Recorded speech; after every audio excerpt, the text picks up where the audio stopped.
welcome to the Magnificast, a podcast about Christianity and leftist politics. I'm Dean Detloff, a PhD student at the Institute for Christian Studies in Toronto, where I study media and religion and politics, and I study how to better distribute coffee, I guess. I work at a coffee shop. That's what I'm trying to say. I don't study it. I just do it. I make money doing it. Yeah, you don't need to study. People need to study you. Yeah, that's right. Come on in. Free lessons. Tips appreciated. Canadians are extremely bad tippers, by the way. I just want to get that out there in public. If you're a Canadian and you're listening, please tip a barista. At least a quarter. Oh, man, shots fired. Yeah, I'm firing him. No shame. Hey, I'm Matt. I'm also on this podcast. This is now a podcast about tipping and leftist politics. Please tip your baristas. That's it. Hey, I'm Matt. I teach media studies and cultural theory at Greenville University in Greenville, Illinois. My research interests are media archaeology, and Christian leftist politics. Okay, so this episode's gonna be really cool. Last week we did this big sort of historical episode about a thing called Christians for Socialism. So if you haven't heard that episode yet, you can go back and listen to it in iTunes. Also, I mean, it's not super important that you listen to these in chronological order, but if you want to, man, can you? You sure can. So we ended last week, though, kind of at a low point in the story where Christians for Socialism in Chile kind of came to an end because of a coup against Allende. Today we're going to pick up the story again at a sort of a different place, though. So just because it was sort of the end of Christians for Socialism in one place did not mean it was the end for Christians for Socialism everywhere. So we're going to pick up a thread of the story where Christians for Socialism goes to North America. So we've done some pretty cool research for this episode, probably the most fun that we've done yet. So what we did was we got in touch with Kathleen Schultz, who is the National Executive Secretary for Christians for Socialism USA for a handful of years, and we had a really fun phone call, Skype conversation with her this morning. She had a lot of really great insight to give us on Christians for Socialism as a whole and what it looked like in the United States. So we're going to get into some of that history here in a minute. But before we do, let's catch up in just a bit. Dean, what have you been doing this week? What have I been doing this week? This past weekend was the 50th anniversary of my school, the Institute for Christian Studies. That was pretty exciting. So I went to an all-day celebration of that. There's a lot of stories about how weird my school is. It was started by a bunch of hippies in the 60s, hippie Christians. So a lot of them were there telling stories about, I don't know, what it was like to study in Toronto in the late 60s and early 70s. That was really fun, actually, hanging out with all of them. I learned a lot about my wild professors, how goofy they were. That was pretty neat. And yeah, that was a good time. That was the highlight of my weekend. Whoa, that sounds really cool, actually. Dang. Yeah. ICS is such a cool place. I'm always forgetting that it's so cool. It's a good one. You should apply. There's still time. You can apply to this wonderful school, MA, PhD programs. It's a good place to be. Go there. ICS is the official Christian higher ed establishment of the Magnificast. Yeah, whether they like it or not, really, I guess. It is. I'm in a perennial argument with my supervisor between revolution and reformism. So, it's an ongoing struggle, but it's fine. They tolerate it. That's important. That is important. Matt, what have you been up to?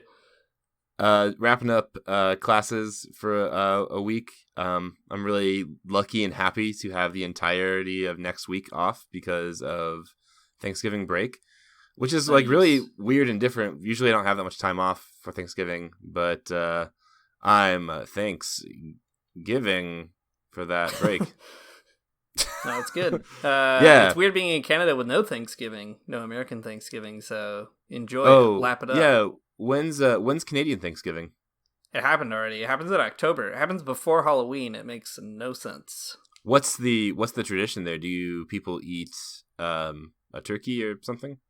It's like American Thanksgiving, except not American, and also no Canadian seems to be able to explain to me why, like, what they're celebrating. I was like, well, like in America, we have a very bad narrative about colonial powers and indigenous people being friends for a day, and that's what we celebrate. And they're like, yeah, I don't know, we just get the day off, so.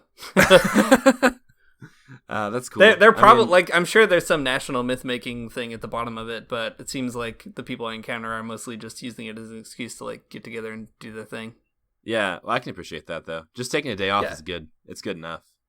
Yeah. Do you have some sweet vegetarian turkey plans going on? Oh my gosh, yeah. I really love tofurkeys. It's like one of my favorite things in the entire world. Like some people love to hate on tofurkeys, but they're good, and I don't care what anyone says.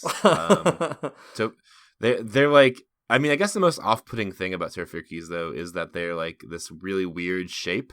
They're just like this like sort of round, amorphous blob. But on the inside, it's so good.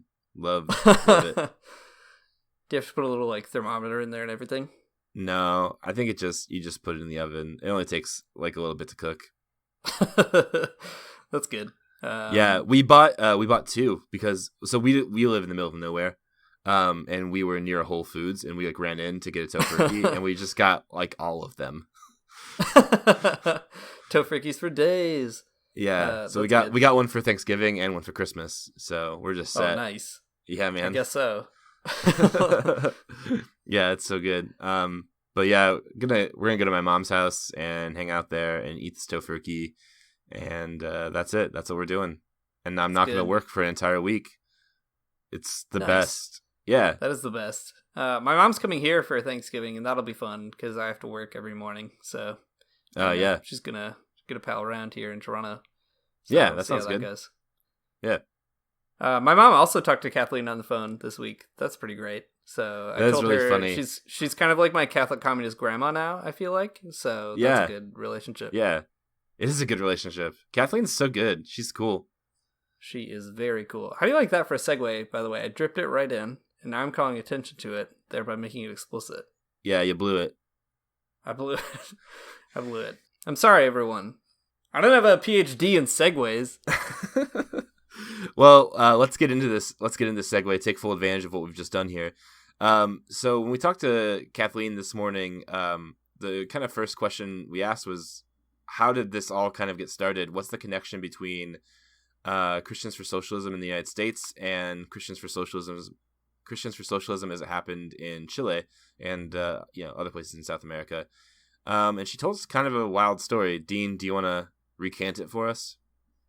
Yes, let me regale you with this fascinating tale. I wish that Kathleen was on the episode herself. She is open to being on it in the future, so we'll talk more about that at the end of this episode, because that's where you guys come in, listeners come in. But we can kind of relay to you just the information that she gave us, which is really helpful. So in Chile, as we mentioned last week, Allende, the socialist leader there, had been elected democratically and then was deposed in a military coup by a brutal US-backed dictator. And there were people from a group called American Christians Towards Socialism, abbreviated as ACTS, and they were there in Chile, coincidentally, as the coup was happening, which was a really wild thing. So ACTS had existed in the US for a little while, kind of around in small pockets, and they were trying to build solidarity with Christians elsewhere, so naturally they went to Chile. And when they came back to the U.S. after that experience, they felt the need to really kind of build that that relationship more explicitly. And they were helped later on by the fact that many people expatriated from Chile to parts in the U.S. where ACTS had several chapters, for example, in Detroit, where Kathleen Schultz was based. So it was a combination of American Christians who were interested in socialism being in Chile and watching everything unfold and being impacted by that, and also the people who were in Chile coming back to the United States and coincidentally finding their way into these pockets that were kind of ripe for building this network outside of Chile and letting it kind of live and breathe in other countries. So there's a lot of really interesting stuff to kind of pick up on here. But maybe I'll just jump into maybe the most shocking thing to me. What I found most interesting about a lot of this. Okay, and here it is.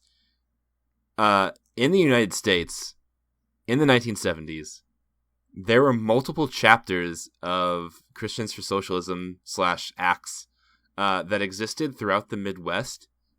Like, it's so wild because, I mean, you don't think of that.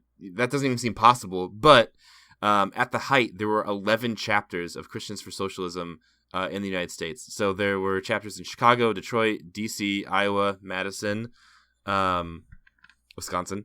Let's see, Northern California, Pasadena, Cincinnati, New York City. And then, so it was all kind of based, though, around Detroit. That's where the national office was. So there were all of these different small chapters just kind of scattered about. They all had some, different nuances to them and different organizational sort of tactics and different interests. But they all existed. That's right. You heard it here in the Magnificast first. Real life Christian socialist chapters existed in the United States in the Midwest. It's so wild. So it's wild for a lot of reasons. So one place where we're finding some of this information that is really good is it's an old journal of a journal called Radical Religion, a quarterly journal of critical thought, which was published by this group that was out of Berkeley on the West Coast. So it has these profiles of all the chapters, and it kind of just tells you like a little bit about them. My favorite one, I think, is the Iowa chapter. I'm just going to read this really quick little blurb about it. Okay, the chapter in Iowa is defined by two main characteristics. It's a statewide chapter, and its roots are primarily in the Methodist Church. What's up? What's up, Methodists? You did it. Yeah, did it. Because of the wide geographical distribution, the primary activity as a chapter is the publication of a regular newsletter. The regular newsletter is called Acts 432 for some obvious reasons. Look it up if you don't know or aren't familiar. Tattoo it, bonded on your forehead and your wrists. Yeah, that's right. Members are involved in the struggles of working people in their local areas, including strike support activities, and are deeply involved in the work of several local parish churches. I love it so much because like some place as completely Midwestern as Iowa actually had real socialists and Christians in it, and that makes me so excited. I can't even express it. Like, of course, there were like chapters in Chicago, Detroit, D.C., New York, etc. But like places like Cincinnati and and Iowa just seemed kind of wild and pretty cool. They actually existed. Yeah, it was so weird talking to Kathleen. I mean, it feels too good to be true, actually. We've been reading so much of this literature over the last couple of weeks, and now that we've chatted with Kathleen, putting some real-life voices to some of the text that we've been reading, and it's just crazy. I can't believe that it exists. I'm from Michigan, and I can't believe that it exists. It doesn't make any sense to me. I can't really express how exciting it is to feel that way. I've been on a high, like, all day. I had to do a bunch of other stuff today, and all I could think about was talking to Kathleen this morning and about all these chapters. I mean, it is crazy that there is just a bunch of Methodists who hung out in Iowa deciding they really needed to think through what it would be like to be Methodists, Christians, socialists all at the same time. Actually, Matt, I thought of you when she was mentioning a thing called the Radical Preacher's Handbook. Is that what it was? What was the title of it? Yeah, it's called the Radical Preacher's Sermon Book, actually. So Kathleen was one of the editors on it, but the other editors are all Methodist preachers. So it's specifically this group of Methodist preachers in Iowa who kind of put this book together. And I have it here in front of me because Kathleen was nice enough to mail me the biggest box of good stuff in the entire world. Anyways, the book itself is really cool. Maybe we can tweet some pictures of it later or something. So the cover of the book has it's a black book, and the word radical is written in like this really radical font. And then there's like a raised, yeah, right. There's a raised fist on the front of it, and then inside of it is just like these all of these kind of like notes about preaching during certain times of the year. So like there's a part. So it's all organized with the church calendar. And like the first part is about Advent and Christmas, and then the second part is about the ministry of Jesus, and then Holy Week and Pentecost. And then there's some more stuff about like ordinary time again. So anyways, it's just this really cool resource that's full of like commentaries on different parts of scripture and also like different sort of preaching ideas. It's a really interesting book. There's so much weird stuff going on. It's just like, again, it's just weird that it's in Iowa and it's Methodist. The people who I would like never associate with radicalism of that type, at least. Yeah, which is interesting because she mentioned that their chapter had actually existed before the creation of Acts, so they'd been around for quite a while. Yeah, that's right.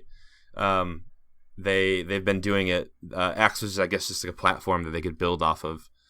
Yeah. Speaking of kind of local chapters and what they looked like, how they differed, we asked Kathleen a little bit more about the structure of the organization. So if you listened to last week's episode, you might remember that we were struck by there was a strict disciplinary structure in Christians for Socialism in Chile. So for those that didn't listen to it, so basically they required you to reapply for membership every month. And they also, if you couldn't come, they would have to, you would have to check in with them, and they would have to decide if that was like a good enough reason or not. Anyway, strong disciplinary structure. And we wanted to know if that was true in the U.S., and it's a little bit different. Kathleen really stressed that a lot of the organization was based around local initiatives and local chapters, but the national office was centered around dues paid by those chapters, and those dues went to pay for Kathleen's salary and also her health care, which is pretty fascinating. So the organization in the U.S., as it kind of manifested slowly, was based around supporting these local chapters getting involved in local struggles where they would end up rubbing elbows with other socialist organizations like the Communist Party of the United States, the Socialist Workers' Party. Those are a couple that she had mentioned. Democratic Socialists of America. Yeah, that's right. Yeah, the old one before it got popular on Twitter. That's it. And then also the dues went to a national body that made up some really cool resources and distributed them, kind of like the Radical Preacher's Handbook, but also some study guides and pamphlets and articles and things like that. So it's fascinating because the local chapters were very different. She mentioned that, for example, in Detroit, they focused a lot on housing issues, on utility bills, and drug problems. Those were like the three things they were kind of zoned in on. But other local chapters had other issues in mind.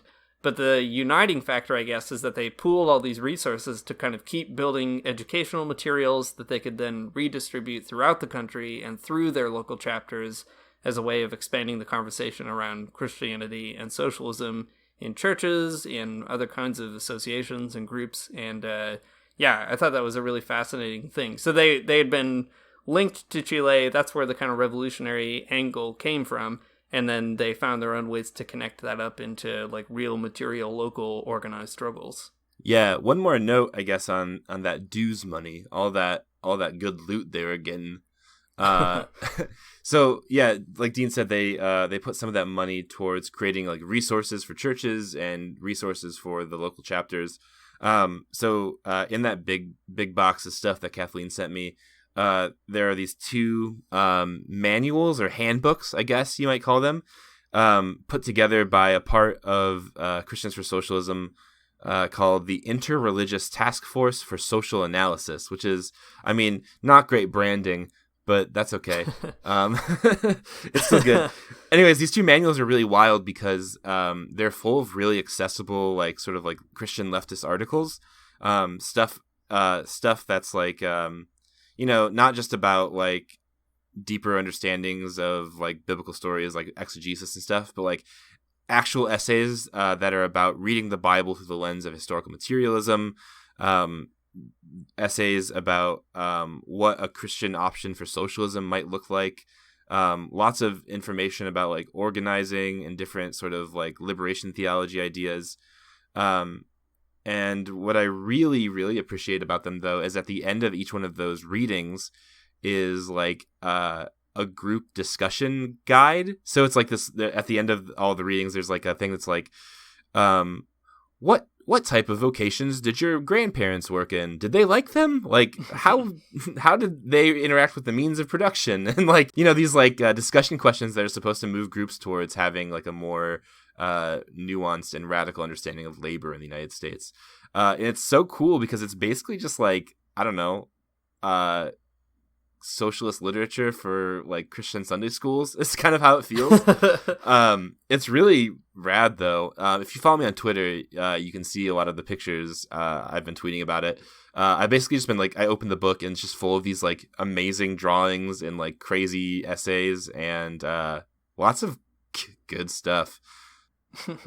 I love that so much because it reminds me a lot of what Jody Dean was saying a while back when we were chatting about the People's Congress, where she had mentioned that leftists kind of suffer from having this really strong aesthetic, which is fun if you're a leftist, but really alienating if you're a regular average person, which is not what you want. That's no way to build a movement. So she had mentioned at that time, like, one reason that they built this Society for the Many manifesto that was used to organize the People's Congress was that it really tried to appeal to everyday struggles and put it in language that could be understood, without having to have a master's degree in like political theory or something.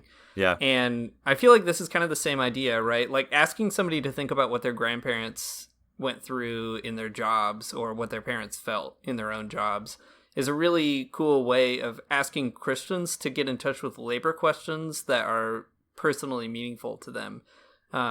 I just feel like that's such a useful strategy, and it helps. I mean, I'm victim, like so many other people, to getting wrapped up in just the polemics of leftism and kind of forgetting that there are real average people out there, and a lot of those real average people are Christians. So it's pretty amazing that there are resources by Christians that try to, usher people through that process and conscientize them in an important way. Yeah, I think so. Well, on that point about there actually being regular people out there, which is a good thing to keep sight of. Yeah, real people do exist.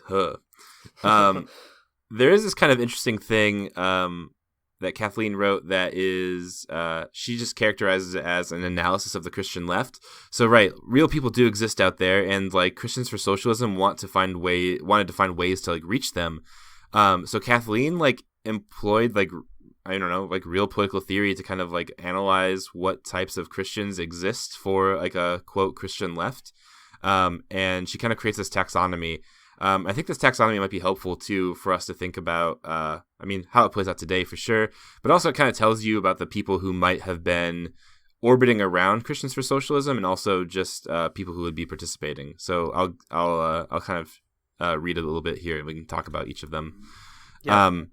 So this is an analysis of the Christian left that is a little bit after some of the other stuff we just talked about. This is from 1984, but it's still Kathleen Schultz, the woman that we talked to this morning, making this analysis. Okay, so she says, within the U.S. Christian left, there are 4 broad tendencies that can be identified. Okay. The first politically labeled center Christians includes both Protestant and Catholic liberals within mainstream U.S. denominations.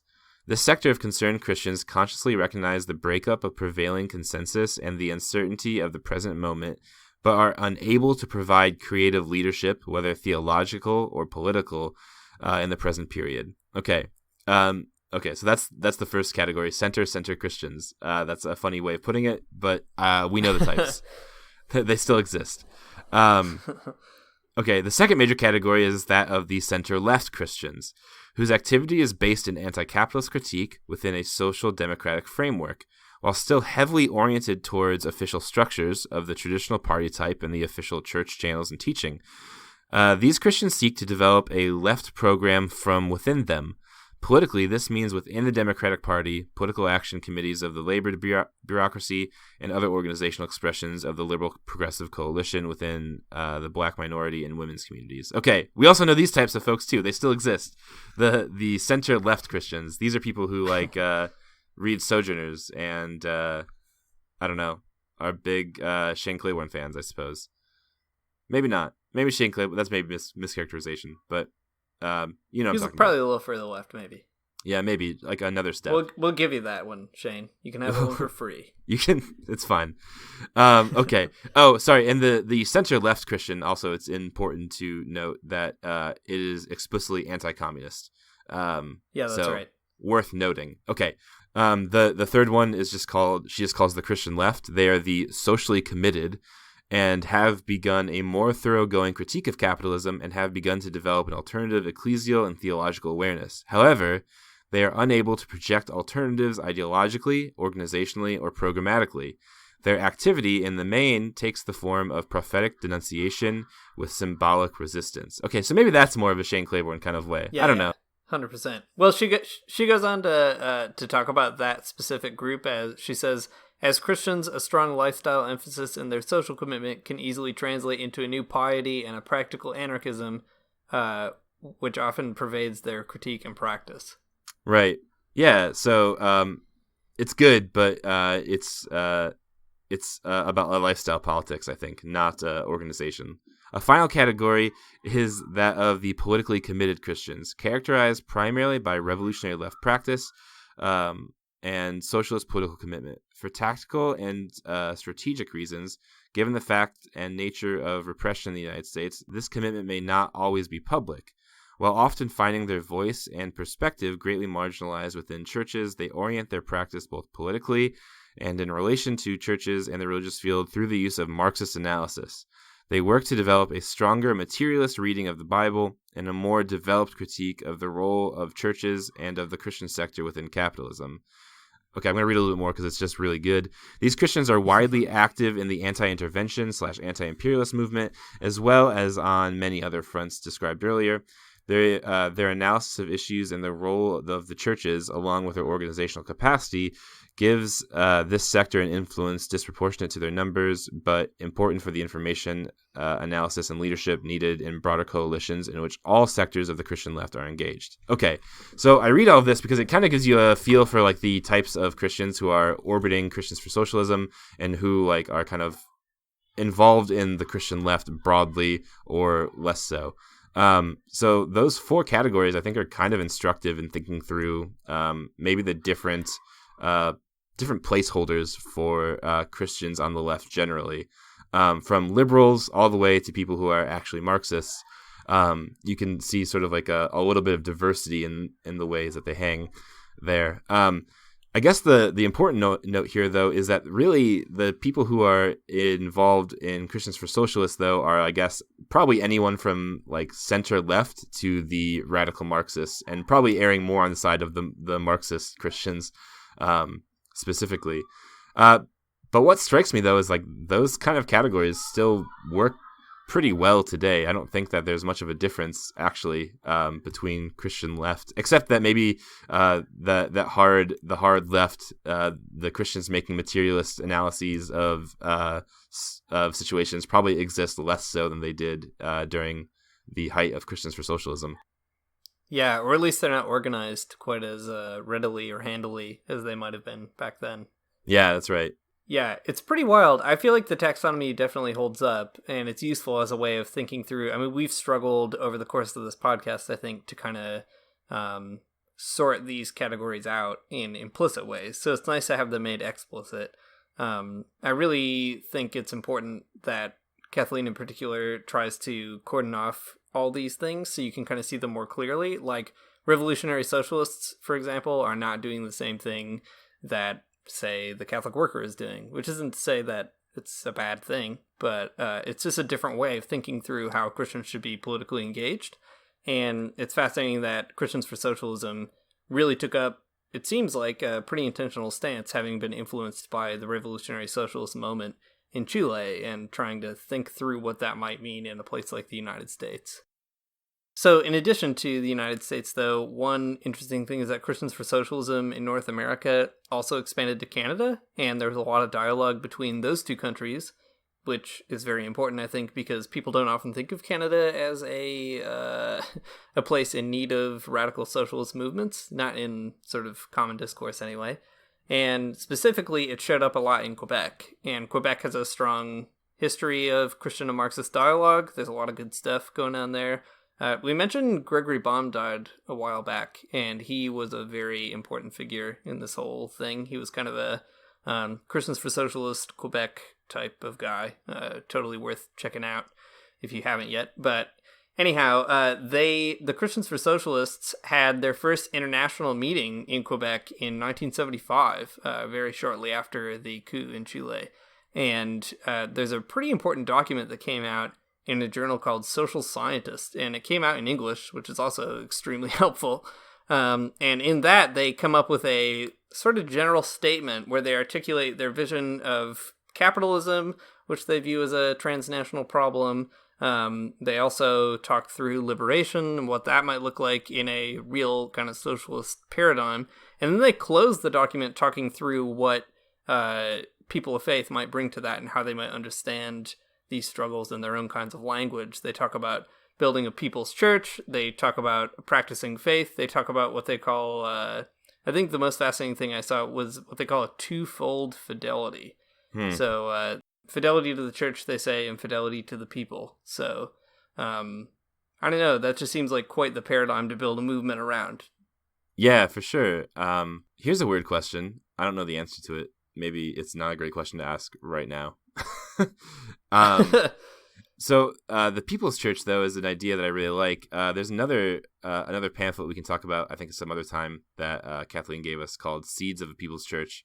And it's, I guess, more about this idea about the People's Church and as an idea to organize around. I wonder if the People's Church, though, is the type of dual power kind of idea in terms of politics. That is a good question. I don't have an answer. Okay, it's a good question. Let's not then.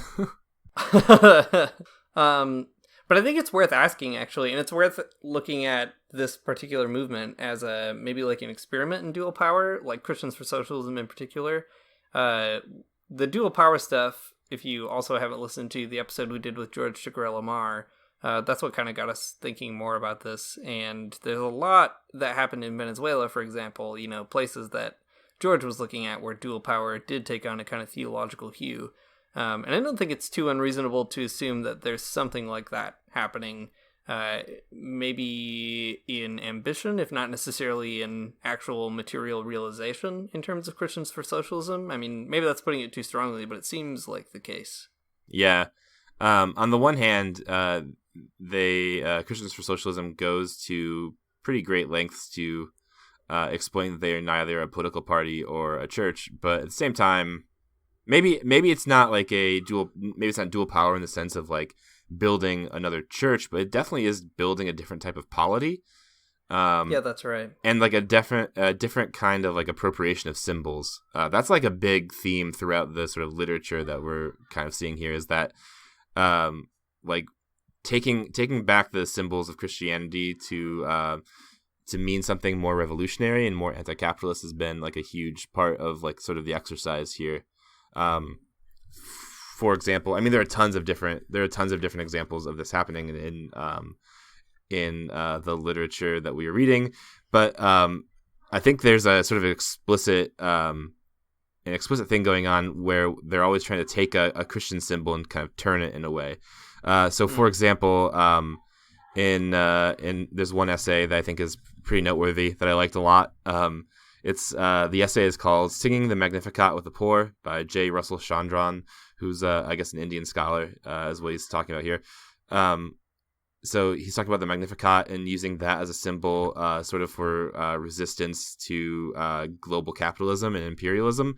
Because the essay is specifically about the ways that Asia as a continent suffers from U.S. imperialism. Anyways, one of like the best lines from the entire essay that kind of proves this point or demonstrates this point about the reappropriation of symbols is where he says, "We must teach people to sing the Magnificat and affirm that God comes to put down the powerful and to lift up the oppressed." It's, I mean, there's actually like really very little like appropriation of symbolism there in the sense because like that's like actually what the Magnificat says. But putting it in that way exactly, I think makes it a tad more radical, and it appropriates it in a way that I think is pretty helpful towards the understanding of liberation and what it is that Mary is talking about in that song to begin with. I think, too, one thing that's important to emphasize that you were just saying is that they aren't a party and they're not a church, and they're actually not trying to replace either of those things. They're really intentional about saying that and driving that home.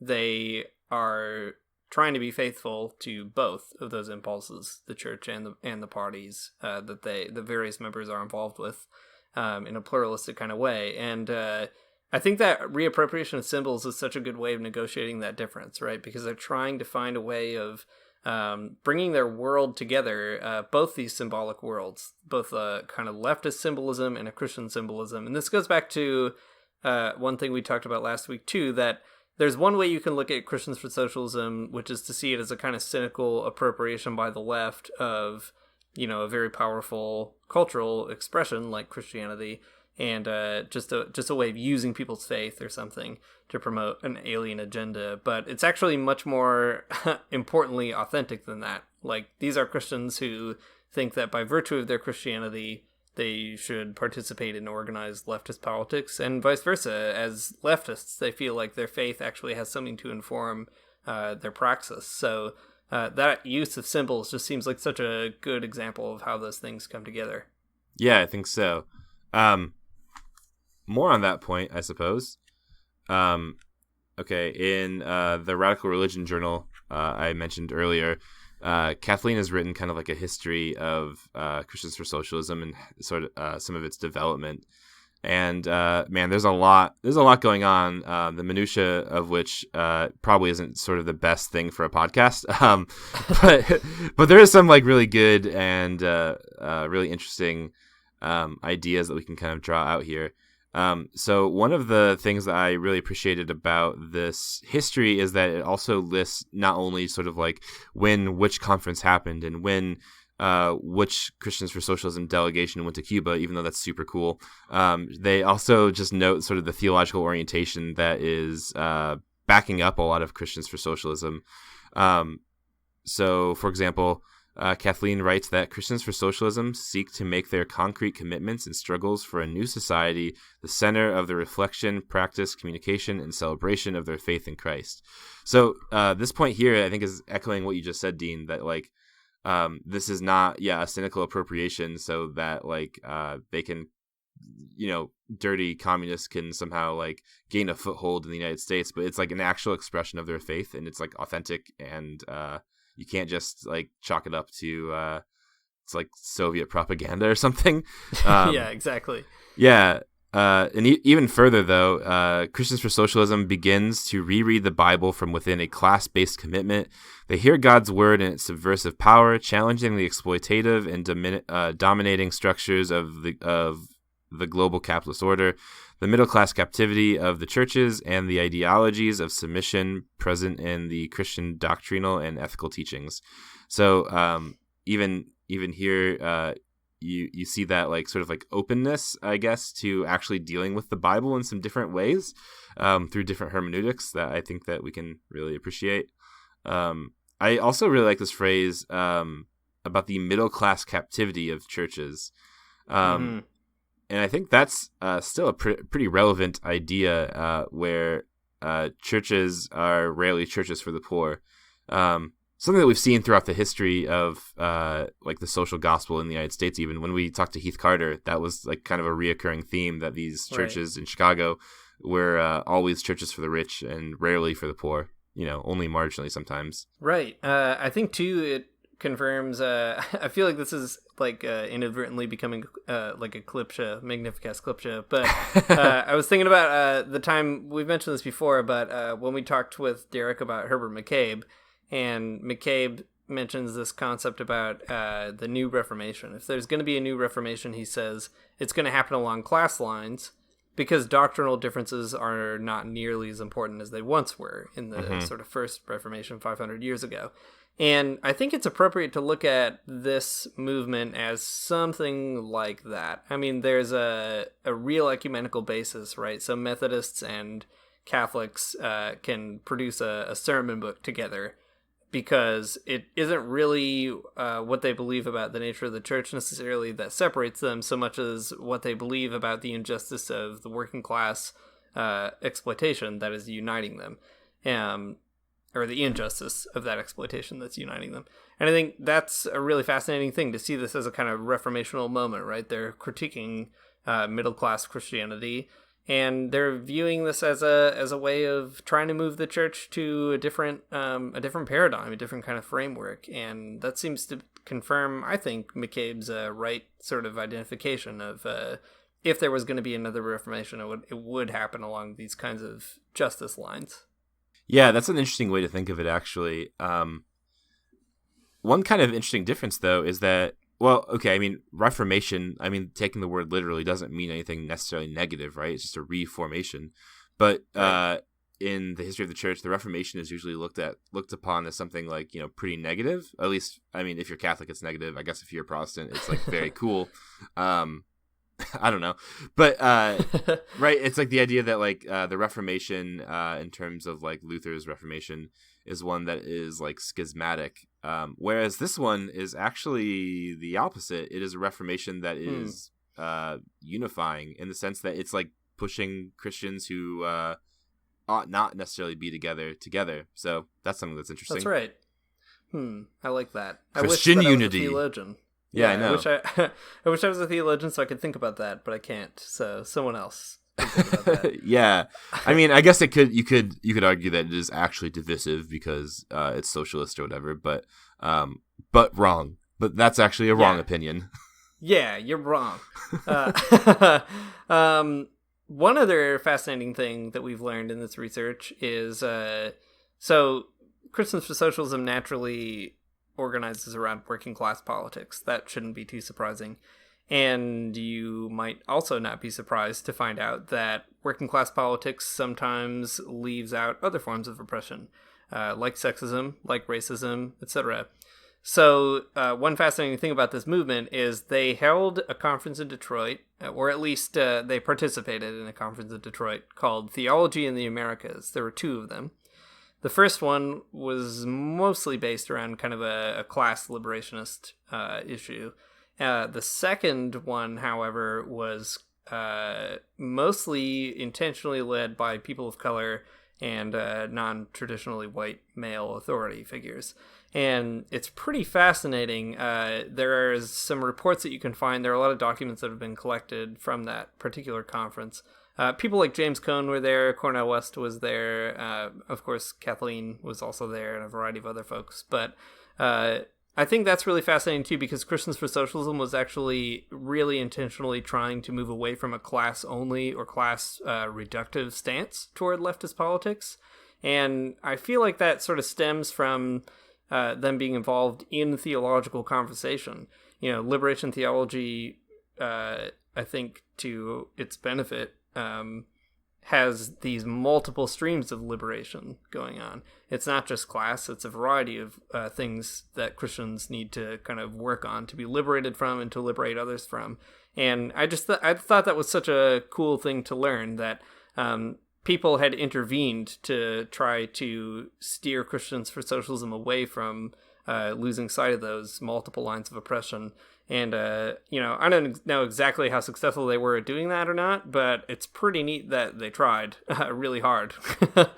Yeah, it's also worth noting, too, that since there's such a strong resonance between Christians for Socialism in the United States and, like, solidarity work with Latin American Christians and socialists, that, like, a lot of that decolonial perspective is kind of baked in before it's actually articulated sort of very formally. I mean, all throughout the literature, there's all kinds of different references to colonialism and anti-imperialism. I mean, it kind of comes out of a very like sort of Marxist-Leninist lens. It has that kind of tinge to it, but still, it's decolonial in a pretty important way. Yeah, that's true. So maybe we could move to talking a little bit about how the organization came to an end. This is somewhat sad, but actually not nearly as sad as you'd think. It did not end in a coup. That's a good thing. That's good news. That's very positive. What was so fascinating, we asked Kathleen this question, how did it fold? And she mentioned that one cool thing about Christians for Socialism is that they could rely on their local chapters to pay dues time and time again. She said it was pretty rare that people fell behind in their dues. And toward the end, it was harder to kind of keep a membership, and it was harder to budget as a result of that. And she says over time, they just kind of realized that it seemed like their time was coming to a close. Reagan had been elected, as we mentioned earlier. The country was moving toward the right, and they were just sort of unable to sustain that energy. But the way Kathleen talks about it, it almost feels like they felt like they had done a lot of good work. They were proud of themselves, and they went on to participate in other local struggles elsewhere, just not under that same banner. So it's sad that it's gone, because it is amazing and very cool and achieved more than so many other American Christian movements, especially, and even international ones. But it seems like it ended in such a positive note, such that it kind of naturally encourages you to wonder about, if there was such a positive spirit, how might one do such a thing again?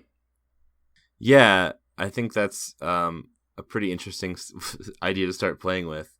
I mean, so far we've spent a lot of time looking at sort of the historical aspect of this and reading some of the important theological works and political essays that came out of the movement. But it's a little bit of a different idea to shift gears and think, like, how might this actually work again, were Christians for Socialism to kind of come back? To me, it seems like kind of an easy fit. Like, if one of the contributing factors for Christians for Socialism sort of ending was the election of Reagan and sort of a move rightward, I think what we're seeing now is like the election of someone who is as equally bad, or if not worse, than Ronald Reagan, and a move leftward from people in kind of reaction. So maybe the time is right. I think that I don't know, man. Socialism is popular again. People love it. The kids love it. Millennials, they're all about it. They love the socialism. They love Snapchat, and they love socialism, and that's about it, I think. So maybe the time is right. Yeah, I think so. It just seems like there's so much interest in socialism now. I mean, since we've done this podcast, it's like, I feel like we sort of started out on a whim as an excuse to hang out and an excuse to get some things off our chest and just explore things with other people and learn things we didn't know. But as we've gone through, we've gotten so many emails and tweets and connections from folks who felt like, this is something that I didn't think was possible. I didn't know that Christians could be leftists. I thought I was the only Christian leftist. All these kinds of emails wondering about where's the Christian left in the United States. And I don't think I would have anticipated as much response to a project like this as we've gotten. And I can only assume that something more than a podcast, something like people actually organizing and being out and doing that as Christians, could only really gain steam at this point. I mean, that's more optimistic than I'm prone to being, but I'm going to hold on to that right now. I feel like I need that for a minute.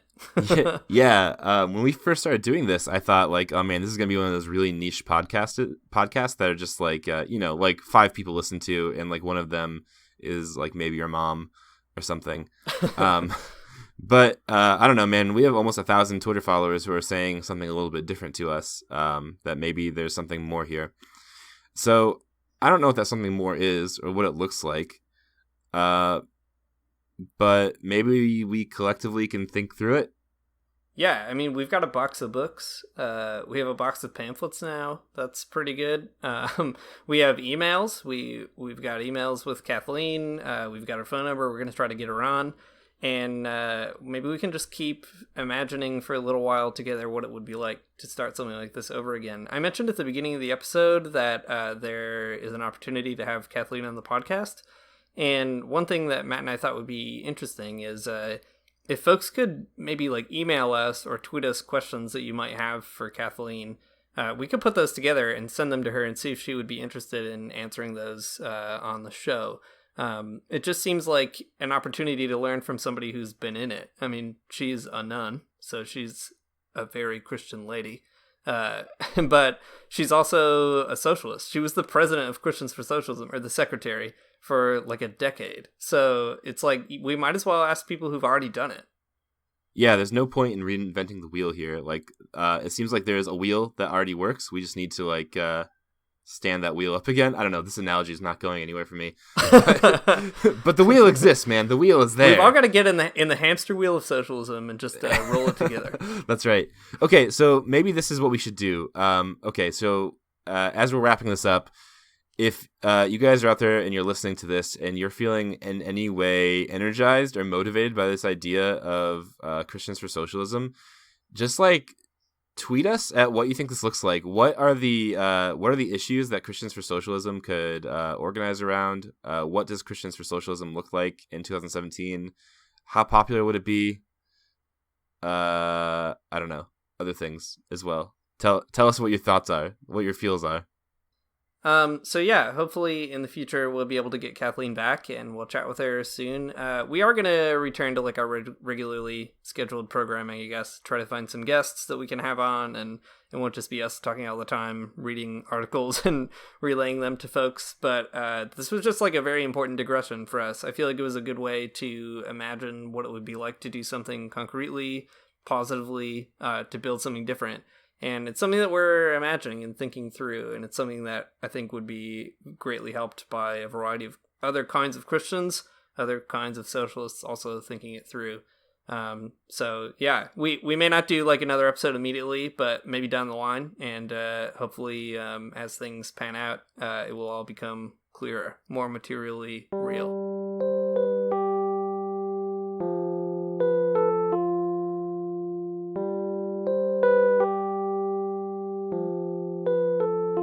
All right.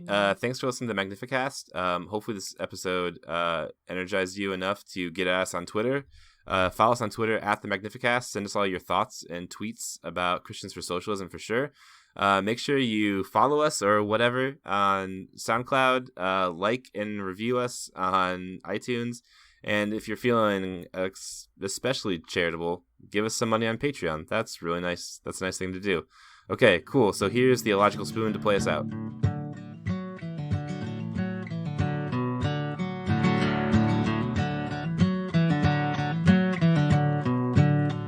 I don't wanna get up for church in the morning, souls alive. Heaven come to earth and there won't be no church. We'll meet down by the riverside.